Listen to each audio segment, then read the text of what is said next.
All right, ladies and gentlemen of the jury, at this time, we thank you for your service. Again, I don't think any of us could go too far beyond saying that having you for 2 weeks, we know has been a cause for you to disrupt your lives, and so we thank you for your service. At this time, I'll read the verdicts on all charges, and then with respect to that, I will poll each of you just to confirm that it is your decision of this verdict. So with respect to the 9 counts and the furthermore, this jury says that they duly find and impaneled as sworn jurors in this case do find the defendant, Bionca Ellis, guilty of all charges. Those guilty charges also carry with it the furthermore that she did commit the other charge as requested with a finding of all 12 of you. So with that being said, juror number 1, is this your decision? Yes. Juror number 2? Yes.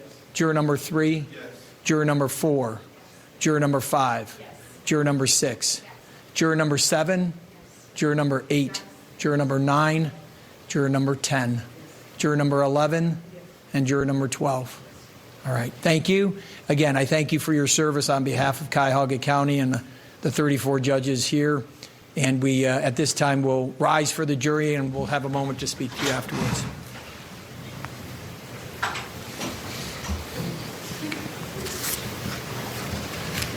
I'll have counsel to sidebar to review the verdict.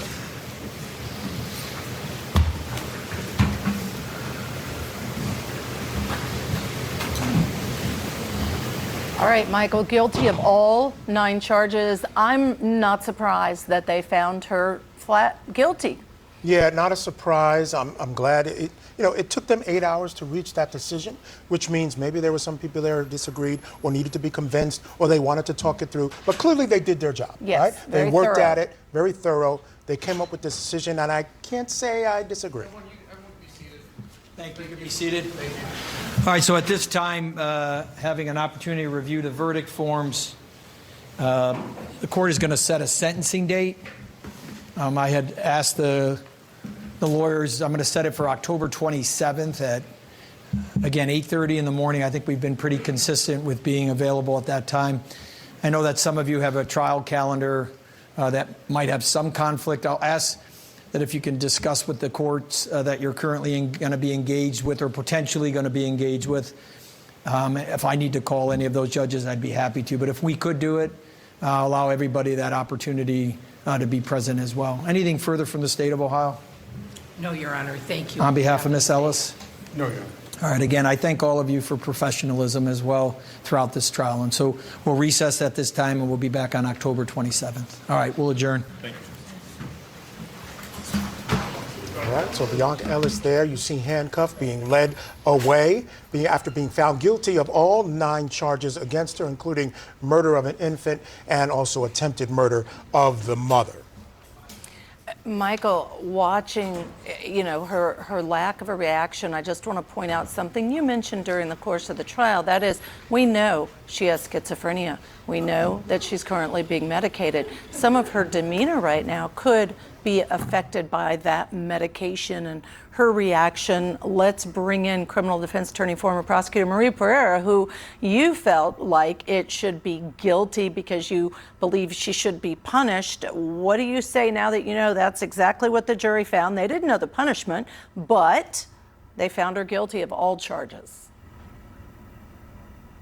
I think the verdict is the only just verdict that could have been possible. And I do believe when she gets to prison, not a psychiatric hospital, they will give her treatment and give her medications. It doesn't mean because she's not in a psychiatric hospital that they're going to completely disregard the need for mental illness care and follow up with professionals and medication. She will get the care she needs in prison, but in prison is where she belongs. And this is not vengeance. This is protection of society, because the rate of reoffending after a possible release is always there. The risk of it. And this is a risk I believe the jurors made up in their minds after 8 hours of considerable deliberation that they couldn't risk putting this woman back out into society. Yeah, it'll be interesting to see, because one thing we heard from both experts when they talked to her was that when she's medicated, she's pretty connected to society, knows what's going on, found out what she did. At least that's what was the, according to the defense's expert, said when she found out what she did, she had remorse. I wonder, Marie, do you think she'll get up at her sentencing hearing and express that remorse and say sorry for what she's done? At this point, I would imagine, obviously, there may be an appeal, not sure. I would imagine there would be, so that might stop her from talking, but what do you think? I don't think she's going to make any statement to show remorse or anything like that. I believe she's still suffering from schizophrenia. It's something that doesn't really go away. And even behind the defendant table, she still looks unwell to me. She doesn't look dangerous and agitated like she looked when she was swinging that knife around inside the store, but she still looks suspect to me, but just blunt. But at any minute, she could lunge. She can just look at her. She's still sick, even under the medication. Muted, yes, but mentally ill, still sick, need help, yes. She's not going to make any statements. I strongly doubt that. Yeah, it's really a sad, tragic case on all sides. Let me ask you this, though. This is such a minor technicality, but I was a little surprised that the judge simply said all 9 counts guilty versus reading each count and finding guilty that the jury had found on each count and then polling the jury. I don't know. I just feel like it was an interesting way to wrap up that jury verdict, Marie.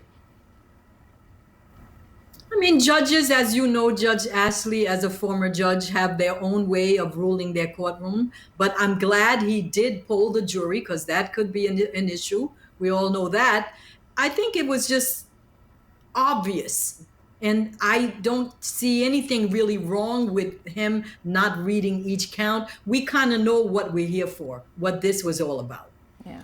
You know, it's interesting because this particular case, we all talked about the fact that it might be as a result of the emotion of the case. And it certainly wasn't emotional, just the almost awful thing that you'd imagine happening to any family. But it's interesting because the state focused in on motive, something that they do not have to focus on at all. But in this case, Marie, I thought it was super important, and they really focused in on that rage aspect, because to get over, and they had their own burden to get over this idea that she was mentally ill and did not appreciate the nature of her actions. They had to get over that, and they used rage to do that. Would you agree? I didn't buy the rage, and I thought it was a little ridiculous that they would say because she left the precinct and she didn't get her belongings, she put it in her mind and formed an intent. I'm going to get a knife and then I'm going to stab someone randomly. I didn't buy the motive. And you know, they never had to present a motive. But as storytellers and the jurors are listening to the story, jurors want a motive because it just makes things make sense to them. But in my opinion, that motive was weak, ridiculous, and to me, the mental illness was there, undeniable, and all the jurors had to do at this point is just sit down and say, okay, this woman really was mentally ill, but are we gonna just say not guilty by reason of insanity and risk her being in a mental hospital, evaluated, medicated, and released? I know you guys say the jurors don't know this, but they know it because they watch court TV, people. And let's talk about whether the jury might have said it had to either be rage or, in the alternative, she didn't know right from wrong, that those were their two choices, knowing that she had committed the acts, and that was the decision they had to make. There was expert testimony. Let's listen together. She told me, when I interviewed her on June 12th of this year, that her rage caused the stabbings. Rage took control of her to make her do the, quote, wrong thing. So if you hear that in an isolated sense, Marie, to me that says, yeah, she knew exactly what she was doing. She was just so angry that she did it. I don't know why she would let something like that leave her mouth, because rage is an emotion fueled with intent, right? Yeah, I'm angry, so therefore I'm going to do this. I don't think that's what she meant to say.